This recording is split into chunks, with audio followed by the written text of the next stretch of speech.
Makosso en colère. Avant de commencer, n'oubliez pas de vous abonner et d'activer la cloche de notification car cela va vous permettre de ne plus manquer à nos prochaines vidéos. C'est parti.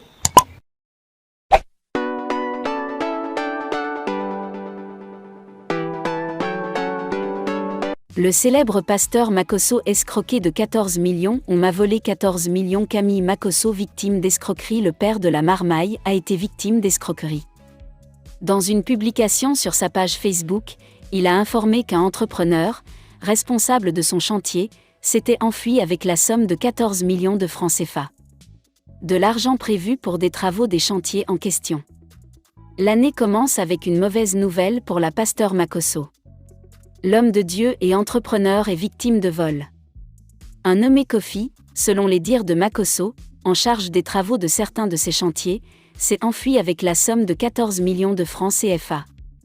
Le père de la marmaille a posté une vidéo légendée comme suit: un homme se faisant passer pour un entrepreneur en bâtiment a marmaillé le père de la marmaille. L'homme en question aurait dérobé 14 millions, somme déboursée pour la finalisation des travaux de plusieurs chantiers dont il était responsable. Makosso a informé avoir déjà porté plainte contre Monsieur Kofi. Il a invité tous ses fans à l'aider à le retrouver, promettant une prime de récompense à celui qui réussira la mission. Mali.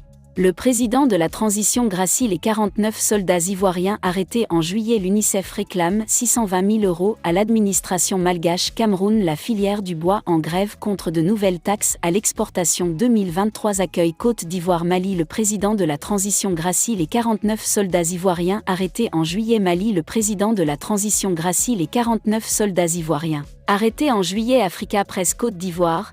Mali. 5872 lectures. Le chef de la junte malienne, le colonel Assimi Goïta, a accordé ce vendredi 6 janvier la grâce présidentielle aux 49 soldats ivoiriens arrêtés en juillet et condamnés ensuite par la justice malienne, selon un décret. Le dénouement d'une crise qui empoisonne les relations régionales. Robert Ducet, le ministre des Affaires étrangères du Togo, pays médiateur dans cette crise, a réagi sur RFI peu après l'annonce. L'annonce est tombée dans la soirée ce vendredi, via le communiqué numéro 43 de la transition malienne, lu sur les ondes de la télévision nationale. Dans un décret, le colonel Assimi Goïta accorde sa grâce avec remise totale de peine aux 49 soldats ivoiriens qui avaient été condamnés la semaine dernière à de très lourdes peines. Dans ce communiqué, le gouvernement dit son attachement à la préservation des relations fraternelles et séculaires, avec les pays de la région, en particulier avec la Côte d'Ivoire. Comme le dit ensuite le texte, la dynamique a été créée le 22 décembre dernier par la visite à Bamako d'une délégation importante de Côte d'Ivoire et la signature d'un mémorandum. Le gouvernement malien félicite à ce sujet le président togolais Faure Gnassingbé pour son implication dans la médiation. Ce dernier s'était rendu mercredi à Bamako pour un tête-à-tête avec Assimi Goïta. Sur les 49 condamnés de la semaine dernière, 3 ont été libérés en octobre.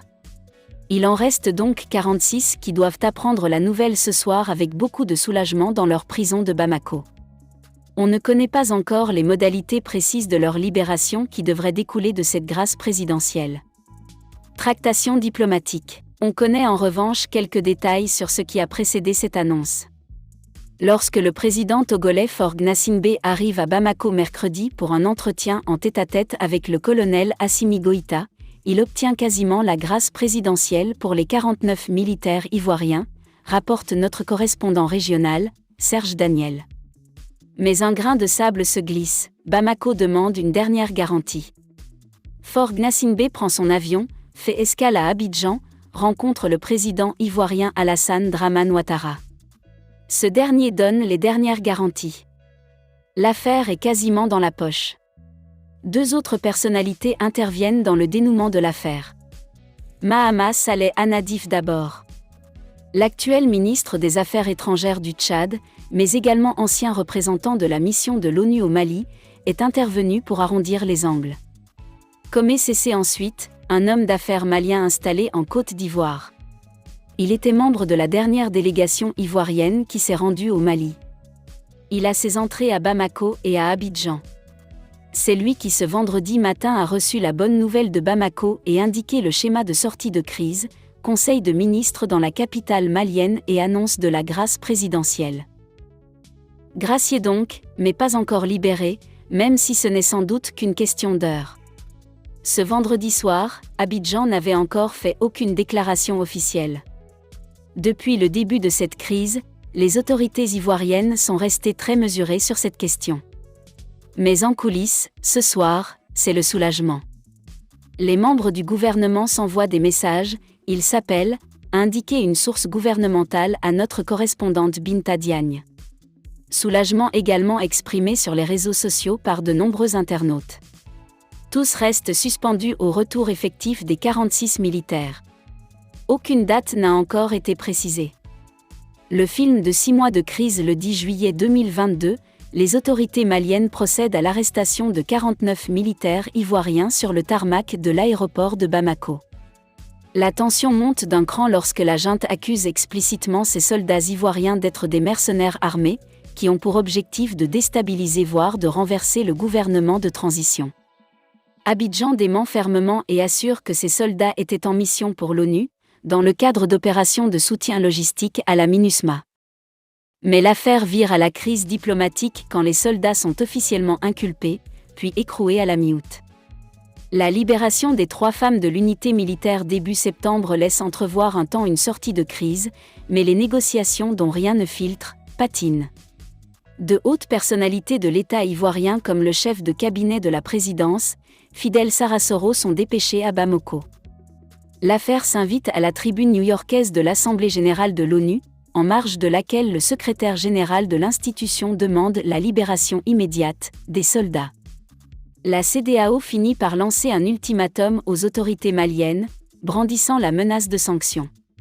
Après 6 mois d'absence, les militaires pourraient retrouver la Côte d'Ivoire, aujourd'hui, en fin de journée. Cette grâce présidentielle est le début du processus de réconciliation. Le principal médiateur dans cette crise est le Togo et son ministre des Affaires étrangères Robert Dussey.